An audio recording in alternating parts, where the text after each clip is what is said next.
When you're solving a trigonometric equation by factoring, it's really no different than solving a quadratic equation by factoring. And so our first step is going to be to set our equation equal to 0. So I've gone ahead and already done that. I've added the 1 over. Now, if you have a hard time factoring, it's often useful to rewrite the problem just using x's. And so I've done that over here in red. I've replaced my signs with x's. And so to factor this, since there is no greatest common factor and I have a number that's not a 1 in front, I'm going to use the box method to factor, okay? And so, you don't need to do it with the x's, but I think it's usually helpful to do. So a quick recap on the box method. First term in the first box and last term in the last box. Multiply those together and I get a 2. The numbers that I finish filling out the box with need to multiply to 2. And at the same time still add up to the number in the middle, so add up to 3. And so the two numbers that will do that are going to be 2 and 1. And it doesn't matter where those go, but they do need x's with them.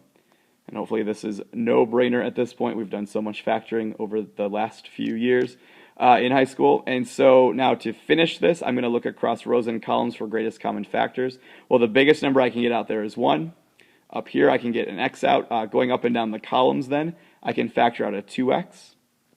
And then just a 1 over here. And so my factors for this, if it was quadratic, would just be, or if it was just with x's, would be 2x plus 1 and x plus 1. And so now taking that and translating that back into trigonometry, I see that this trig equation would factor very similarly. It would factor to 2 sine of theta plus 1, and then sine of theta plus 1 equals 0. So if you can factor the quadratic, you should be able to factor the quadratic trigonometric equation just as easily. And so now since I have two things being multiplied together to equal 0, what I know is that either this is equal to 0, so 2 sine theta plus 1 is equal to 0, which I'll solve that in just a moment, or sine of theta plus 1 is equal to 0. Okay? And so there's the two equations I want to solve with really nothing different than what we've done earlier.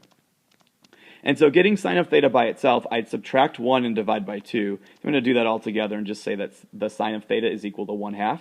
And if you need help with this part of the problem, I'd recommend going back and watching a previous video. And so using my trig chart, what we've done before, I can see that the angle that gets me a sine ratio of 1/2 is pi over 6, which may or may not be an answer, so don't circle it yet. Really, it's just a reference angle. And so what I want to do is I want to figure out the two quadrants where sine is negative, since my sine ratio is negative this time.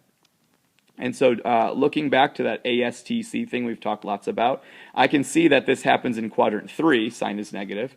So I'll draw my reference angle in there, pi over 6. Sine is also negative in quadrant 4, so I'll draw pi over 6 as a reference angle in quadrant 4. And so then remeasuring these counterclockwise from the positive x-axis, I would get my two first answers to this problem. Each of those angles would come out to be, or one of them would come out to be 7 pi over 6. If I remeasure that, hopefully you're just fine with measuring those at this point.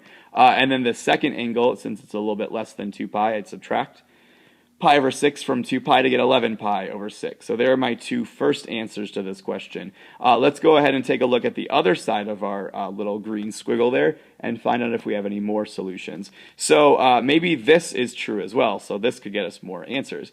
Sine of theta plus 1 could be 0. So subtracting 1 from both sides, I get sine of theta equals negative 1. And then looking in our trig chart under the sine column, I'd see that that ratio is 3 pi over 2, which is a quadrantal angle. So this whole like drawing it in the two different quadrants stuff we did doesn't apply. The quadrantal angles are not in a quadrant. They're on the axis between quadrants. So there's only that single solution there. So I end up with 3 total solutions that's on this interval between 0 and 2 pi.